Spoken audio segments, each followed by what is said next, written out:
I just want to say, not your fucking guru, that I have I just love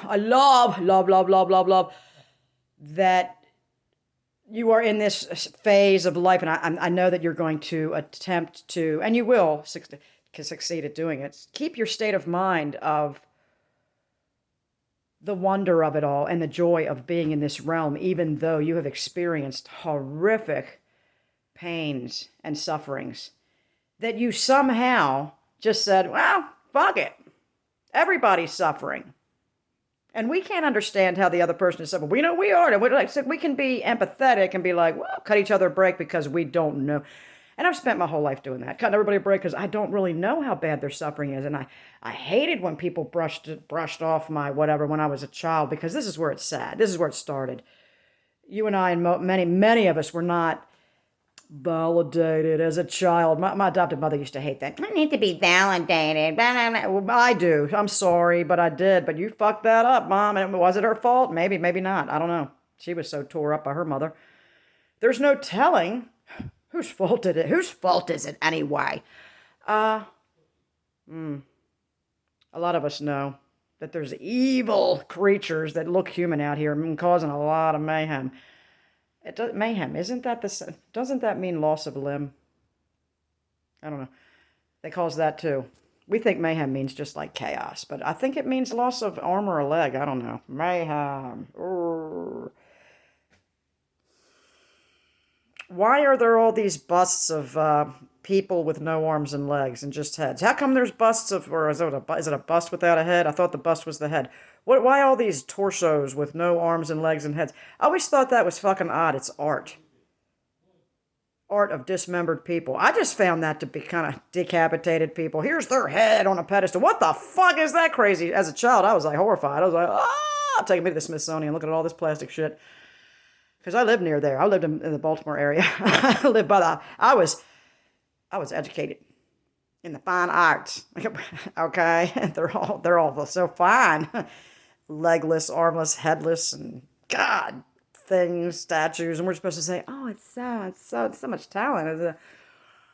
So much darkness." You mean? Don't you mean? Ugh. I remember eating at this place in a restaurant at the top of, I think it was Hutzler's or Hochul Cone, anywhere in Towson, Maryland. And there's these giant paintings, and they're horrible. They're just like these men hunting and like, stabbing and killing this fox and shit, and all these dogs, and we're just like, yeah, or just battlefield scenes. You're like, what is this? Why are we? Why do we want art like on our walls showing like bloody battle scenes? What is this about? I would never want that on my fucking wall. You know? I don't know. But then we're told as children, like, this is fine art. You just don't have the sophistication it takes to understand how great this is. Okay. All right, Mom. I'm sorry that you don't like me. I really liked you a lot. I wish we could talk. I mean, your golden child's dead now. I wish we could talk, but we can't because you fucking told me to get fucked the last time I saw you. You tried to run my daughter into the ground. She was like, ha, whatever, bouncing her baby on her knee. And you're like, are you married? And she's like, soon. Ha. She had no intention of marrying that motherfucker. He was in prison at the time, actually. So, and now that little baby's 10 years old, and she is a wonder. She is the joy of my heart and her mother's. So, I'm sorry if she didn't do it like you thought she should, but you know what? We're not even related to you. You bought me off the street, and then you're going to tell me and my daughter how to live when you told me basically like you're going to hell because you won't, suck on this demon's wang for the rest of your life because you made a vow in front of God. What? Wow, you need to go into a rabbit hole. At least we need to go find my adopted mom, and we need to drag her down some rabbit holes with some, duct tape around her mouth. But see, we don't do it that way.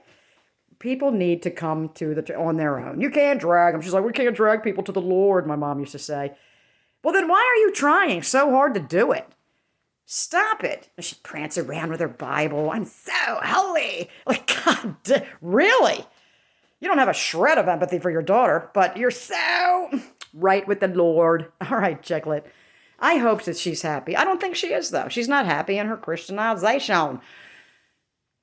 I haven't. Well, when when I found my natural family, my biological family, and they called her and asked if she knew who I was or how to find me. Because they were trying to prove to me that, of course, your adopted mother loves you. They found that she would not answer them. No, she hated me so much that she did not wish for me to find my natural family or for them to find me. They didn't care that they were, of course, they didn't know about me till I found them. But she claimed that we've been looking for my cousin for 50 years and we've chased her to you. Please call me. My cousin said, I told my cousin, she ain't called. Oh, yes, she would, Karen. You don't understand. Your mom loves you. No, she doesn't. And I proved it. They were shocked. People believe that all mothers love their children and children like, they don't. They don't. Stop shaming those who have left their family of origin. Stop shaming them. Do you think it was simple for them to do? No. It was the hardest thing they ever did in their life. And y'all are out there shaming, your mom loves you, go back to her.